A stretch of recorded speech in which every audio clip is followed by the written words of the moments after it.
할렐루야. 정말 덥죠?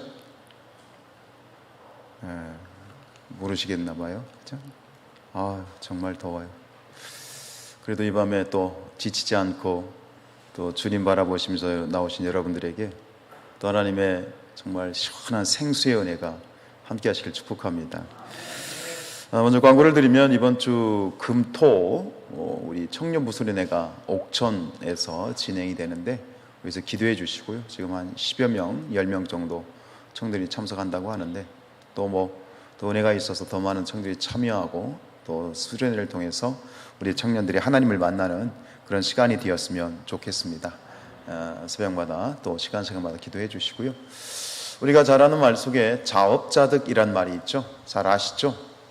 사전적인 의미는 자기가 저지른 일의 결과를 스스로가 돌려받는다. 쉽게 얘기해서 행한 대로 받는다는 거예요. 내가 누군가에게 어떤 행동을 했을 때 남에게 행한 그대로 결국 그것이 자신에게 돌아온다. 이것이 우리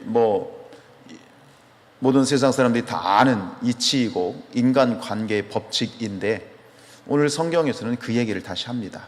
특별히 37절로 38절에서는 이 교훈을 다시 새겨주고 있는데 우리 먼저 37절, 38절을 보면 여기에는 이러한 어떤 기본적인 인간관계의 법칙을 가지고 두 가지를 금지하고 있고 두 가지를 하라고 하고 있어요. 그러니까 두 가지의 부정적인 금지 명령과 또 두 가지의 긍정적인 명령. 우리가 율법을 봐도 그래요. 우리가 율법을 유대인들이 성경에 있는 율법을 다 찾아가지고 정리를 했더니 모두가 613가지라는 거잖아요. 613가지. 그런데 그 중에 613가지를 둘로 나눌 수 있어요. 어떻게 나눌 수 있을까요? 365가지는 뭐뭐 하지 마라 라는 부정적인 명령으로 되어 있고, 그리고 갑자기 생각이 안 나요. 248가지인가요? 그죠? 나머지는 뭐예요? 뭐뭐 해라 라고 하는 이런 긍정 명령으로 되어 있는데 오늘 말씀도 그런 거예요. 우리 37절 읽어볼까요? 시작. 비판하지 말라. 그리하면 너희가 비판을 받지 않을 것이요 정죄하지 말라. 그리하면 너희가 정죄를 받지 않을 것이다. 그러니까 두 가지가 나와요. 뭐뭐 하지 마라. 첫 번째는 뭐 하지 마라? 비판하지 마라. 두 번째는 뭐 하지 마라? 정죄하지 마라. 이렇게 되어 있어요. 비판하지 마라. 정죄하지 마라. 이게 사실 이것은 어떤 그 연관성이 있는데요. 비판이라고 하는 것은 굉장히 내적인 거고요. 개인적인 거예요. 속으로 한다는 얘기예요. 아유, 저 사람은 왜 저럴까?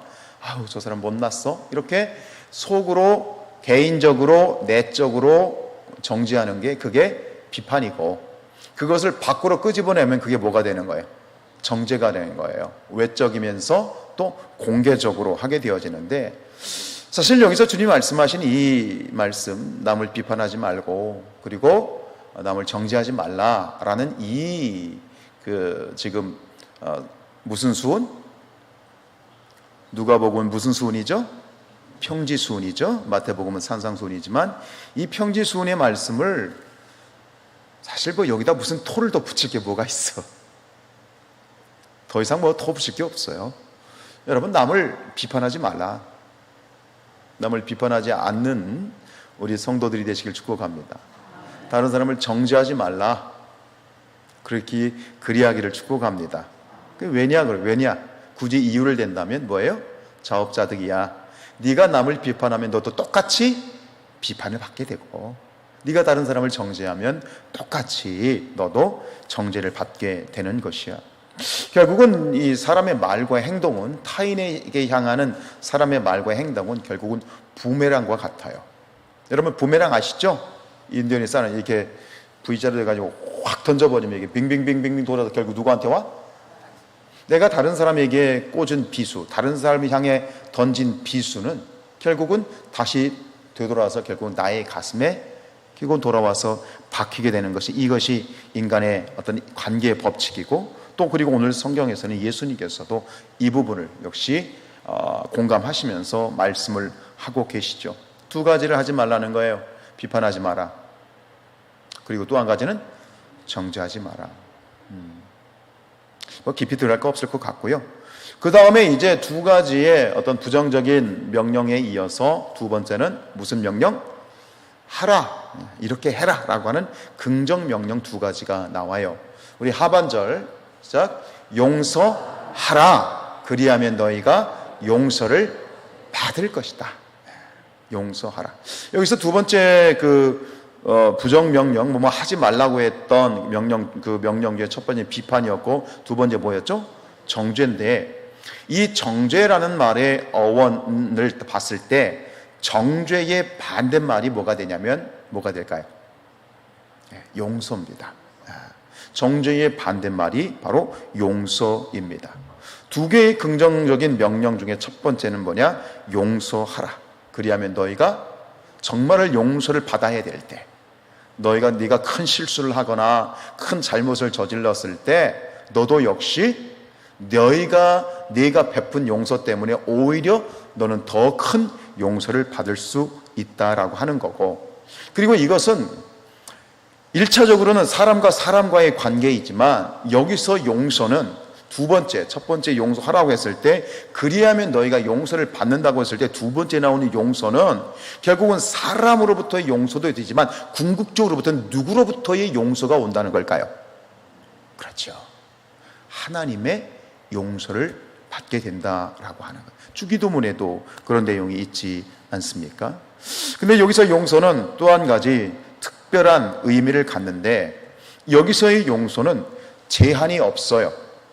그러니까 그냥 용서하라고 그랬지, 이거는 용서하고 이거는 용서하면 안 돼 라고 하는 그런 어떤 구분이나 제한이 있어요, 없어요? 없어요. 그러니까 주님이 말씀하신 용서는요, 제한이 없어요. 제한이 없다는 얘기는 누구는 용서하고 누구는 용서하지 않고 그것을 시시비비를 내가 따질 만한 그런 권한이 있다 없다? 없다라는 얘기입니다. 어떻게 용서해야 된다? 무조건적으로 용서해야 된다. 여러분, 용서하실 때 그 용서에는 제한이 없어요. 모든 사람, 모든 것들에 대해서 주님은 오늘 용서하라 라고 말씀을 하고 계십니다. 용서의 범위를 우리는 스스로 정할 수가 없어요. 우리가 가끔 뭔가를 용서라는, 내가 너를 용서한다 라는 말을 쓰지만 사실은 이것은 어불성설입니다. 우리는 누군가를 용서할 수 있는 자격이나 권한이 우리 자신에게는, 사람에게는 사실 없다, 이 말입니다. 그래서 용서를 마치 내가 어떤 권리, 용서할 만한, 내가 저 사람을 마땅히 용서할 만한 권리인 것처럼, 내가 뭔가를 선심을 쓰는 것처럼 그렇게 우리가 생각하는데, 그것은 착각이라고 하는 것이죠. 왜요? 모든 사람은 다 로마서 5장 8절 말씀대로 우리의 삶의 본질은 이러니까요. 로마서 5장 8절 시작. 우리가 아직 죄인 되었을 때에 그리스도께서 우리를 위하여 죽으셨다는 거예요. 여러분, 우리는 그 무엇으로도 감당할 수 없는 용서받은 자이다. 인정하십니까? 우리가 여전히 죄인 되었을 때에. 이게 말은 뭐냐면 자격이 없어. 우리 용서받을 자격이나 그런 위치나 한 일이 없는데 일방적인 하나님의 은혜, 제한이 없는 하나님의 전적인 은혜로 말미암아 내가 죄 사함을 받고 용서를 받았단 말입니다. 성경의 비유로 말하면 1만 달란트 빚진 자란 말입니다. 내가 1억을 100억을 빚졌는데 하나님이 다 탐강해 주셨는데, 우리는 나에게 100만 원 빚진 자를 잡아다가 감옥에 집어넣겠다고 하는 이런 식이 되는 겁니다. 왜요? 우리가 얼마나 큰 용서를 받은지를 모르기 때문이지요. 갚을 수 없는 용서를 받은 자로서 주님께서 우리에게 용서하라고 하는 것은 사실은 너무나도 당연한 것이고, 거기에는 이유 불문이라고 하는 것입니다. 우리는 누구를 용서하고 말고 자시고 할 만한 그런 권한이나 그런 우인이 애당초 아니란 말입니다. 여러분 마음속에 혹시 용서에 대해서 고민하고 있으신 분이 계시다면 고민할 거 없어요. 그냥 용서하세요. 봐봐, 아멘 소리가 짝짝아 들잖아, 그치? 그냥 용서하세요. 주님의 말씀으로 들으세요. 그냥 용서하세요. 품어주세요. 받아주세요. 그게 그리스도인의 삶이에요. 근데 그럼에도 불구하고 누차 말씀을 드린 것처럼 우리는 이 용서에 대해서 참 인색해요.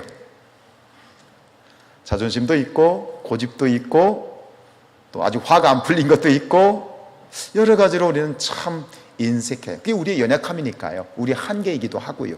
말은 쉽죠. 저도 쉽지만 사실 넉넉하지는 않지요. 왜 그럴까요? 생각해 보니 주님께서 주시는 마음은 뭐냐면 우리 마음속에 깔려있는 그런 마음이 있는데 뭐냐면 내가 저 사람을 내가 용서하면 내가 손해보는 것이 아닌가? 라는 생각. 내가 저 사람을 용서하면 내가 지는 것이 아닌가? 라고 하는 그런 생각이 깔려있는 것은 아닌가. 오늘 새벽에도 겸손에 대한 얘기를 했지만 사람이 겸손한 것은 약해서 겸손한 게 아니에요. 인정하세요? 정말 겸손한 사람은요, 강한 사람이 겸손한 거예요. 시덥지 않은 사람이 자존심 부리고요, 시덥지 않은 사람이 화를 내고요, 자기 안에 있는 그런 분노나 조그마한 화도 다스릴지 모르는 사람은 그건 강한 사람이 아니에요. 약한 사람이죠. 진짜 강한 사람은 겸손한 사람이에요. 겸손한 사람이에요. 겸손한 사람은 강한 사람이고 오늘도 마찬가지예요. 내가 누군가를 용서하면 내가 지는 건가? 내가 저 사람들 용서하면 내가 미치는 거 아닐까? 라고 하는 그런 마음이 우리 안에서 작동을 하는 것 같아요. 근데 여러분, 저는 이렇게 다시 맞불로 도전드리고 싶어요. 그냥 져주면 안 되나요? 저 손해봐주면 안 되나요? 어떻게 생각하세요? 져주면 안 돼요? 대답 좀 해봐요. 그냥 손해봐주면 안 돼요? 알아서 대답하세요. 그래서 주님께서 이렇게 말씀하세요. 38절 진짜 주라 그리하면 너희에게 줄 것이니 곧 후히 되어 누르고 흔들어 넘치도록 하여 너희에게 안겨주리라. 너희가 헤아리는 그 헤아림으로 너희도 헤아림을 도로 받을 것이다. 오늘 이제 첫 번째 긍정적인 명령은 용서하라는 거잖아요. 제한도 없어. 무조건 용서하고 용서하는 건 절대 손해보는 게 아니야. 미치는 장사가 아니라고 주님 말씀하시는 거예요. 그 두 번째 이 긍정적인 명령은 뭐예요? 용서하라 의해서 뭐예요? 주라는 거예요. 여기도 마찬가지예요. 여기도 범위가 없어요. 용서의 범위나 용서의 제한이나 누구를 용서할까라고 하는 그런 어떤 선택권이 우리에게 없는 것처럼 여기 주는 것도 마찬가지예요. 누구에겐 주고 누구에는 안 주고 제한이 없어요. 결국은 무조건적이고 무제한적이에요. 주되 어떻게 주라는 거예요? 다 주라는 거예요.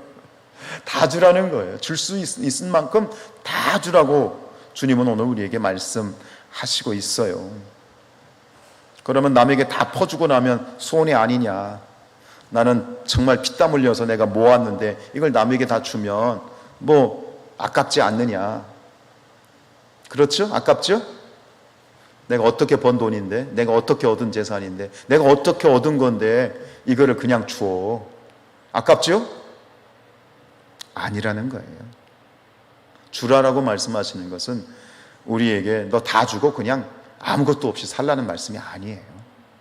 주님께서 우리에게 주라고 말씀하실 때는 예수님에게 주님께서는 우리에게 대안이 계신 거예요. 줘! 주란 말이야.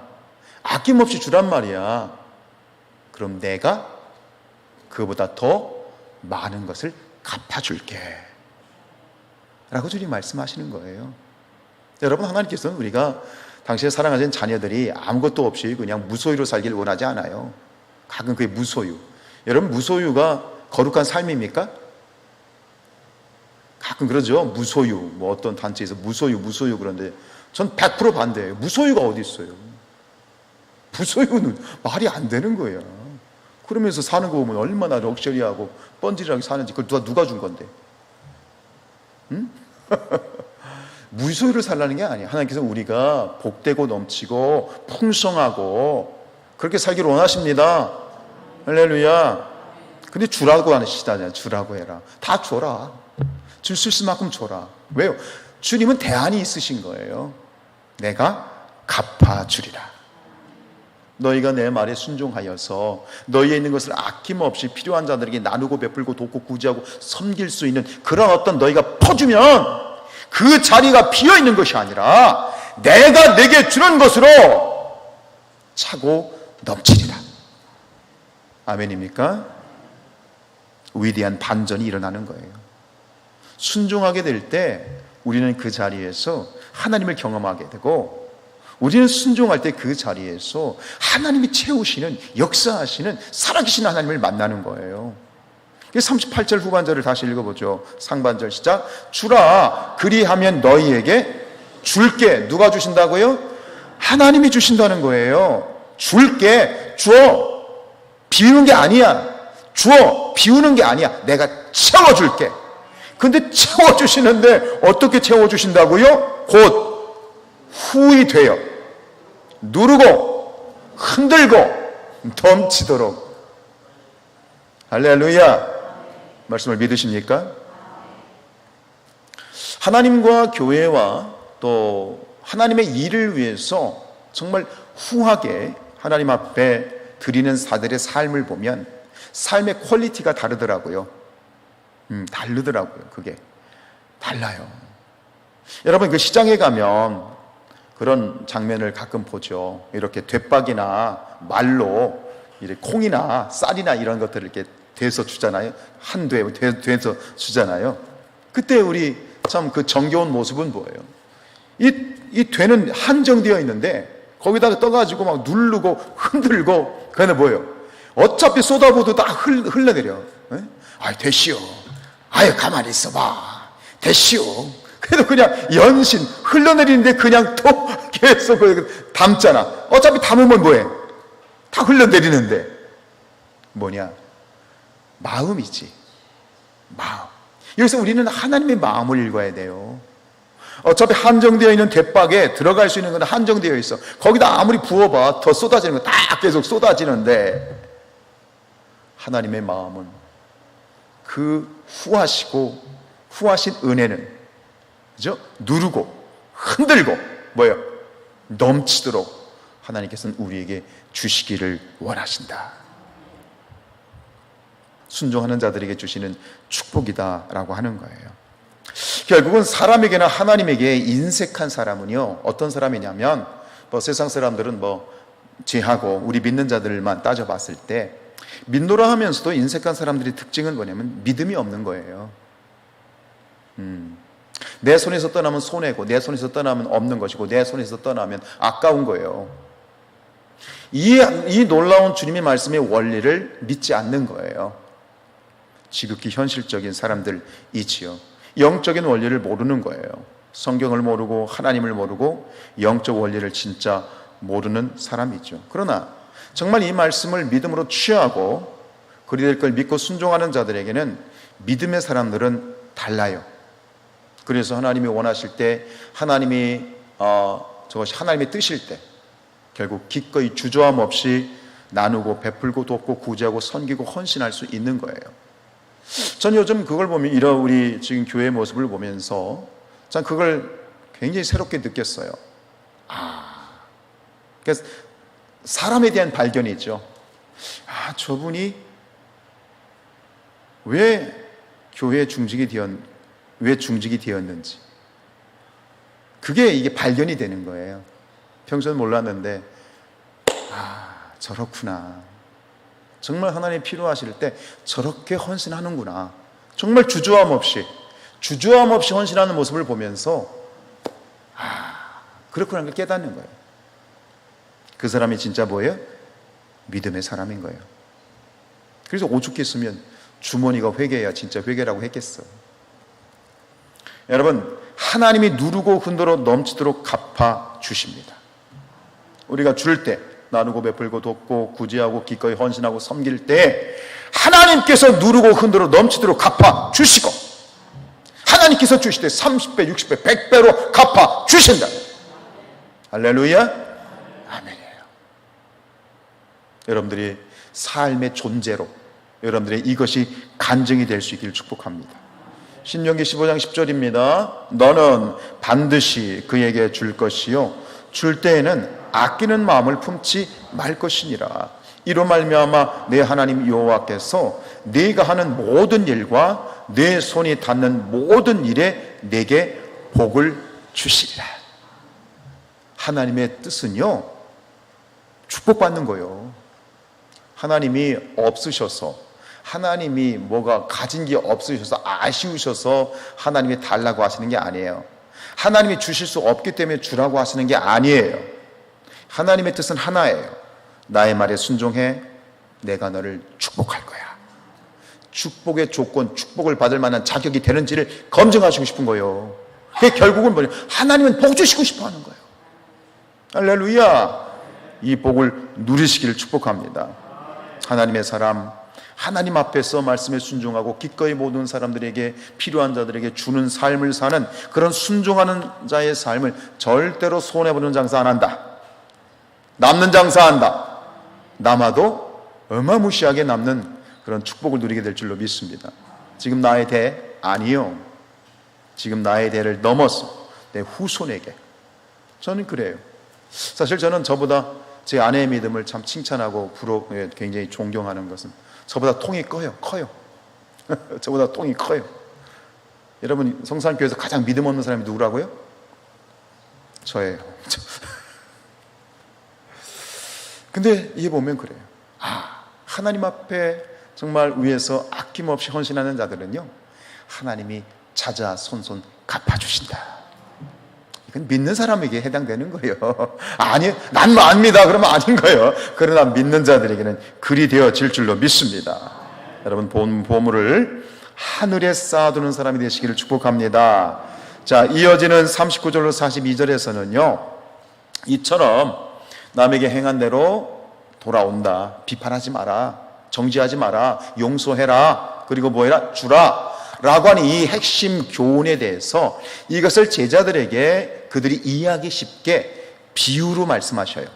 그런데 이 39절에서 42절 4절에 보면 이 4절 안에 3개의 비유가 나와요. 여러분 잘 아는 비유예요. 마태복음에서는 이것이 따로 막 돼 있는데 누가복음에서는 이 비유를 한데 모아놨어. 이게 3개의 비유. 첫 번째는 무슨 비유? 자, 39절이에요. 시작. 또 비유로 말씀하실 때 맹인이 맹인을 인도할 수 있느냐? 둘이 다 구덩이에 빠지지 아니하겠느냐? 첫 번째는 무슨 비유? 맹인의 비유고요. 한번 개괄적으로 넘어 두 번째는 40절인데요. 무슨 비유일까요? 제자와 스승의 비유가 나오고요. 세 번째 41절, 42절에서는 무슨 비유? 우리가 잘 아는 들보와 티의 비유. 이 3가지 비유가 나와요. 근데 이 비유들은 따로 떨어진 거, 우리 여러분 성경에 보면 이게 단락이 나눠져 있지만 사실 이걸 하나로 묶어야 돼요. 앞에 있는 예수님의 교훈을 이해하기 쉽게 비유로 드신 거예요. 첫 번째 뭐냐? 맹인의 비유죠. 맹인이 맹인을 인도할 수 있느냐? 둘이 다 구덩이에 빠지지 아니하겠느냐? 주님께서는 인생을 맹인으로 규정하고 있어요. 그러면서 맹인이 맹인을 인도한다고? 사람이 사람을 인도한다고? 헐, 주님이 이렇게 말씀하시는 거예요. 맹인된 인간은 사람을 인도할 수가 없어. 그리고 맹인된 인간으로서 다른 사람을 인도하려고 해서도 안 돼. 왜? 둘 다 어디에 빠져? 구덩이는 뭐예요? 죽음, 사망을 말하는 거예요. 멸망을 말하고 있는 거예요. 여러분, 인생이라는 것이 한 치 앞도 모르는 것이 인생입니다. 동의하십니까? 한 치 앞도 모르는 것이 인생인데 교만을 떨다가 나를 따르라 그러고 둘이 때리고 하다가 결국 둘 다 지 혼자 죽으면 끝이 그렇다고 하겠는데 둘 다 구덩이에 빠지는 거예요. 둘 다 멸망하는 일들이 벌어지는 거예요. 왜? 자신의 맹인됨과 자신의 영적 무력함을 인정하지 아니하는 교만이 싹트기 때문입니다. 그래서 이 맹인의 비유로 봤을 때 첫 번째 비유, 맹인의 비유와 두 번째 제자와 스승의 비유는 연관이 되어 있는데 이 두 번째 비유는요, 앞에 맹인이 맹인을 데리고 가죠. 어디에 중심이 있냐면 두 번째 비유는 맹인을 따라가는 맹인에게 중심이 있고 이 첫 번째 비유는 맹인을 데리고 가는 맹인에게 초점이 있어. 맹맹맹 하니까 좀 이상하지, 그치? 어쨌든 간 이 첫 번째 비유는 맹인을 데리고 가는 맹인, 그 사람에게 중심이 있는데, 여러분, 우리는 절대적으로 하나님 앞에서 우리 자신의 영적인 무력함을 늘 인정해야 돼요. 선줄로 생각하느냐? 무할까 조심하라? 넘어질까 조심하라. 내가 지금 성령이 충만하여서 뭐든지 할 수 있을 것 같든, 아니면 내가 지금 기도도 좀 약하고 지금 여러 가지 문제가 어려워서 내 믿음이 지금 성령의 막 불꽃이 꺼져갈 것 같든, 어떤 상황이든 상관없이 우리는 똑같이 인정해야 되는 건 뭐냐면, 하나님 앞에서 우리는 영적으로 무력한 자이다. 이 얘기는 무슨 얘기냐면 1분 1초도 하나님이 안 계시면 안 된다, 하나님의 도움이 없으면 안 된다 라고 하는 우리 존재의 맹인됨, 즉 나는 맹인이야, 하나님이 나를 끌어주시지 않으면 안 돼 라고 하는 영적인 무력한 존재라고 하는 사실을 하나님 앞에서 절대로 놓치면 안 된다는 거예요. 왜요? 이것을 놓치는 순간 우리는 뭐예요? 맹인을 이끄는 맹인이 돼. 나를 따르라! 그래 갔는데 뭐예요? 여기가 아닌 갭이요. 또 나를 따르라! 갔는데 거기가 맺는 갭이요. 그렇게 엉뚱한 짓을 할 수 있다 이 말입니다.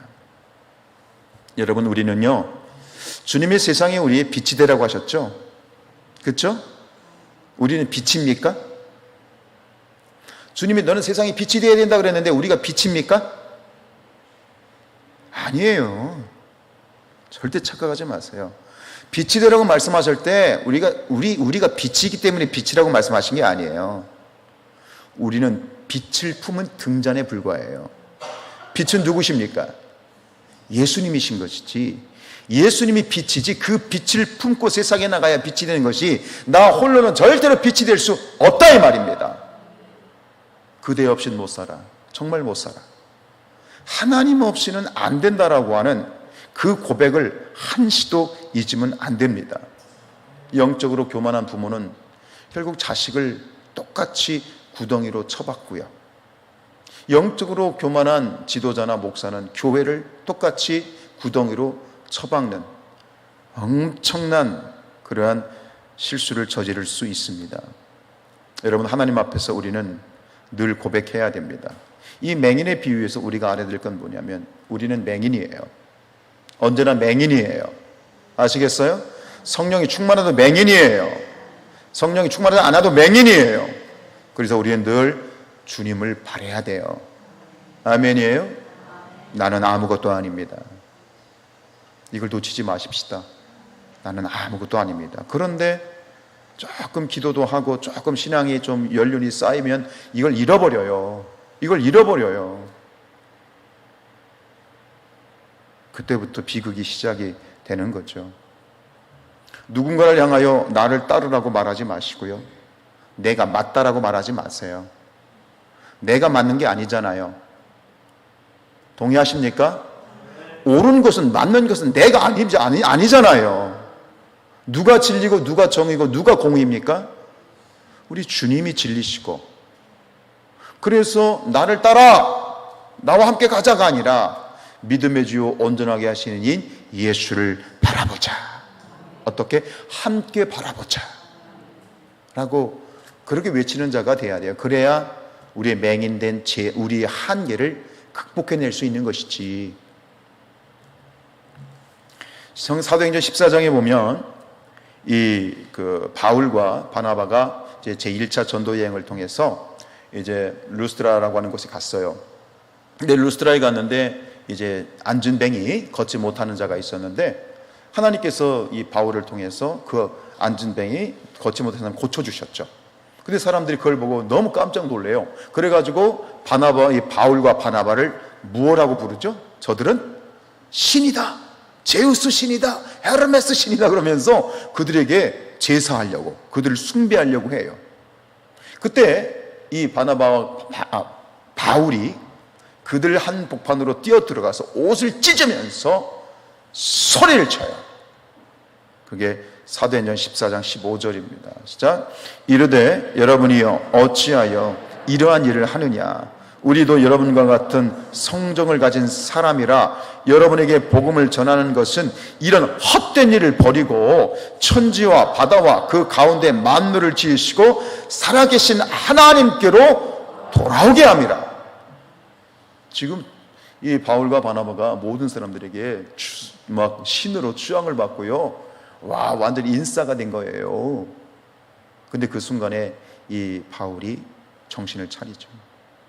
이러면 안 됩니다. 여기서 이러시면 안 됩니다.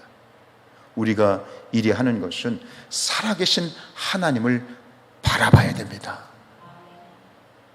우리를 보지 마세요. 여러분, 저를 보지 마세요. 하나님을 바라보세요. 이 얘기예요. 영적 교만이라는 건 뭐냐면 자기를 보게 하는 거예요. 사람들이 나를 보게 만드는 거예요. 엄청난 죄악입니다. 일단 사람들이 나를 주목하게 만드는 것은 사탄의 역사예요. 진정한 믿음의 사람, 진정한 인도자는 누구냐? 누구를 보게 해야 돼? 믿음의 주 온전하게 하시니 예수를 보게 하고 하나님을 보게 하고. 할렐루야. 이것이 바로 우리가 맹인됨을 극복하는 것이지요. 그래요, 여러분. 우리는 다른 사람을 인도하는 자가 아니에요. 함께 주님을 바라보는 자들이에요. 목사도 마찬가지예요. 여러분들이 저를 목사로 불러주시고 목사로 인정해 주시고 부족하지만 제 설교를 듣고 또 목사의 지도를 받아주셔서 감사하잖아요. 정말 감사해요. 그러나 목사님들이 얼마나 훌륭한 목사님들이 많이 계십니까? 그죠? 근데 아셔야 될 것이 있어요. 목사를 보시면 안 돼요. 목사를 통해서 일하시는 하나님을 보셔야 되고, 그래야 포인트를 놓치지 않는 거예요. 잘못하면 목사가 우상이 되면 안 돼요. 뒤에서도 말씀드리겠지만. 그런데 우리가 그런 실수를 많이 하고, 또 성도들도 그런 자들이 있어요. 그런 걸 이용하는 성도들도 있어요. 여러분, 우리는 모두 다 똑같이 누가 누구를 인도하는 것이 아니라 함께 손을 맞잡고 하나님을 바라보는 그런 우리 성산교회 공동체가 될 수 있기를 축복합니다. 두 번째 비유는 40절이죠. 40절 시작. 제자가 그 선생보다 높지 못하나 무릇 온전하게 된 자는 그 선생과 같으리라. 이게 제자와 선생의 비유인데, 앞에 이제 첫 번째 소경의 이 비유는, 맹인의 비유는 뭐냐면 영적 판단력이 없는 자들, 그러니까 결국은 여기서는 유대 종교 지도자들을 예수님이 은근히 까신 거를 말하는 건데, 아까 말씀드린 것처럼 여기 지금 두 번째 비유에서 예수님 말씀하시는 것은 이런 영적 판단력이 없는 맹인을 추종하는 맹인을 말하는 거예요. 결국 도끼인 객긴이에요. 유유상종이에요. 그런 어떤 정말 사람을 뭔가 된 것처럼 졸졸졸 따라가고 그 사람을 마치 우상시하는 것, 이건 큰 죄악이죠. 하나님께서 가장 정말 경악하시는 그러한 죄가 뭐예요? 그게 우상 숭배 아닙니까? 그런 사람을 따르면 안 된다는 거예요. 여러분, 사람을 따르지 마십시오. 주님을 따르십시오. 믿음이 좋은 사람, 그렇죠. 우리 공동체에도 보면 존경스럽고 정말 믿음이 좋고 좀 존경만 하고 모범이 될 만한 사람, 그런 분들이 참 많죠. 감사하죠. 우리 성산교회 공동체는 복된 공동체예요. 할렐루야. 정말 말없이 수십 년을 헌신하고 정말 말 한마디 안 하고 생색 안 내고 묵묵히 정말 제단을 섬기고 하나님을 섬기고 공동체를 섬기는 분들, 정말 저는 이 성산교회를 보면서 정말 제가 참 행복한 목사다 감사하는데, 한편으로 우리가 분명히 또 경각심을 가져야 되는 건 뭐냐면 사람을 따르지 마세요. 아시겠습니까? 사람을 존경하고 사랑하기는 하되 사람을 따르면 안 돼. 우리가 따라야 될 분은 오직 예수 그리스도, 오직 말씀, 오직 진리, 오직 예수님만 따라야 돼. 이 교회나 목회자 세계에도 보면 팬덤이라는 것이 있어요. 팬덤. 팬덤이 뭐예요? 어떤 유명한 사람을 쫓는 팬클럽 같은 거예요. 교회도 보면, 교계도 보면 그래요. 아주 훌륭한 목사님들 계시죠. 어느 목사님 와 이러고. 근데 참 저는 그런 일이 없을 거예요. 저는 절대 그런 일이 없으니까 자신 있게 얘기해요, 그죠? 저에 대한 팬덤은 없을 거라고 생각하는데, 한편으로 이런 거예요. 앞에서 말씀드린 거 똑같아요. 어떤 목사님, 어떤 교회가 진리는 아니에요. 동의하세요? 특정한 목사님이 진리고 특정한 교회가 진리예요? 아니에요. 그런 부분에 있어서 우리가 조심해야 된다는 거예요.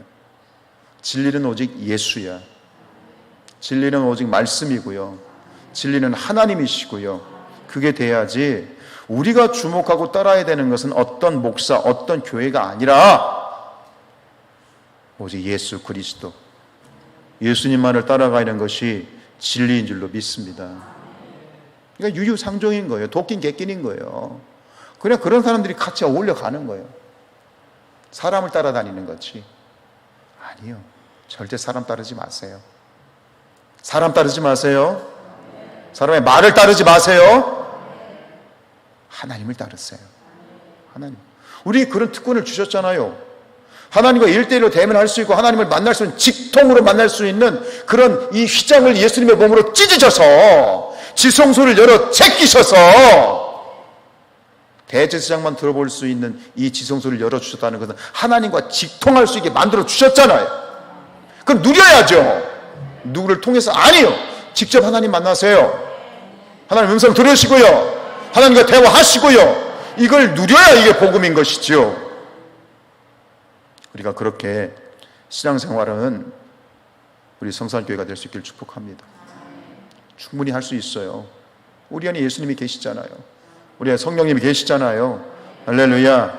세 번째 비유가 뭡니까? 그 유명한 티와 들보 비유죠.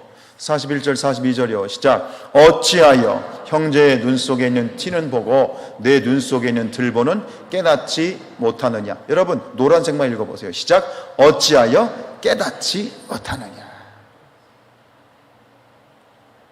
우리가 너무나 잘 아는 비유죠. 형제의 눈 속에 있는 보이지 않는 티는 보면서 지 눈 속에 있는 들보, 이 들보가 원어로 석가래입니다. 석가래. 석가래. 상상이 돼요. 석가래. 42절. 너는 내 눈 속에 있는 들보는 보지 못하면서 어찌하여 형제에게 말하기를 형제여 나로 내 눈 속에 있는 티를 빼게 하라 할 수 있느냐. 외식하는 자여 먼저 내 눈 속에서 들보를 빼라. 그 후에야 내가 밝히 보고 형제의 눈 속에 있는 티를 빼리라.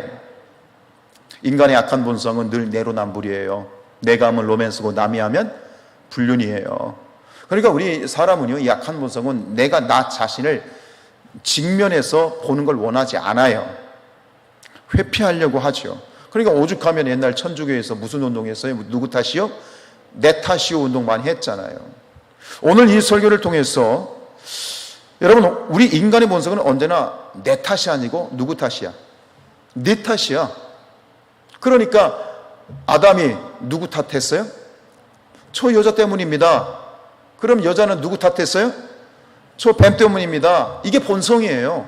태초부터 원죄의 뿌리는 남 탓하는 거예요. 이게 그냥 되어지는 것이 아니라 가장 거룩한 존재로 지음받은 사람이 가장 악마적인 존재로 되었다라고 하는 그 증거가 뭐냐? 남 탓하는 거예요. 남 탓하는 거예요. 이거 태초부터 있는 죄의 뿌리입니다. 주님께서 오늘 이 부분을 우리에게 말씀하시는 거죠. 한번 따라합시다. 내 탓입니다. 두 분이 지금 안 왔어. 다시 한번 해봐. 내 탓입니다. 정말 내 탓이라고 여러분들이 가슴 깊이 고백하고 진심이라면 오늘 설교 성공한 거예요. 그런데 또 봐야지 내일부터 또 남 탓할 것 같아서 지금 여러분 내 탓입니다. 내 탓입니다. 내 탓입니다. 다른 사람 볼 거 없습니다. 근데 우리가 자주 이걸 잃어버리죠. 마태복음에서는 이 이야기를 좀 더 굉장히 완곡하게 표현해 주고 있습니다. 마태복음 7장 5절 6절 읽습니다. 외식하는 자여 먼저 내 눈 속에 들보를 빼어라. 그 후에야 밝히 보고 형제의 눈 속에 티를 빼리라. 이런 사람을 뭐라고 말씀하셨다고요? 외식하는, 위선자야, 외식하는 자야. 남 탓하고 이유를 남에게 돌리는 것은 외식이다, 위선이다라고 말씀하시죠. 그런데 한 걸음 더 나아가서 이런 사람을 예수님이 뭐라고 말씀하면 개돼지라고 말씀하세요. 개돼지. 6절입니다. 거룩한 것을 개에게 주지 말며 너희 준지를 돼지 앞에 던지지 마라. 깨달아라. 자기 자신을 제대로 깨닫지 못하고 남 탓하고 무책임하게 다른 사람을 비판하고, 자기는 볼 줄 모르니까 다른 사람 비판하는 거. 내가 나 자신을 보면 도저히 비판할 수 없어. 왜? 너무 추하고 더러우니까. 죄의 짱아지 같은 내 자신을 보면서 어떻게 다른 사람을 비판할 수 있어? 주제가 못 되는. 근데 나를 제대로 못 보니까 다른 사람을 비판하는 것이지. 그거를 뭐라고 말한다고요? 깨닫지 못하면 짐승이죠? 그렇죠? 깨닫지 못하면 짐승이죠. 그러니까 주님께서는 개다, 돼지다. 그리고 더 심각하게 심지어 뭐라고 말씀하시냐면 이 독사의 새끼들아, 이렇게까지 말씀하셨죠. 여러분, 다른 사람을 비판하지 마시고요, 그렇게 사십시다. 정죄하지 마시고요, 반대로 뭐예요? 용서하시고요. 또 어떻게 하라고요? 주라고요. 주는 것은 손해가 아니에요. 주라. 그럼 내가 누르고 흔들고 넘치도록 30배, 60배, 100배로 갚아주리라. 그 놀라운 은혜를 체험하면서 오늘 우리가 역시 이 죄가 우리 모두의 죄죠. 하나님, 남 탓하고 사는 나의 죄를 회개합니다. 긍휼히 여겨 주시옵시고 하나님의 마음, 주님의 마음, 그 마음을 내 마음에 부어 주옵소서.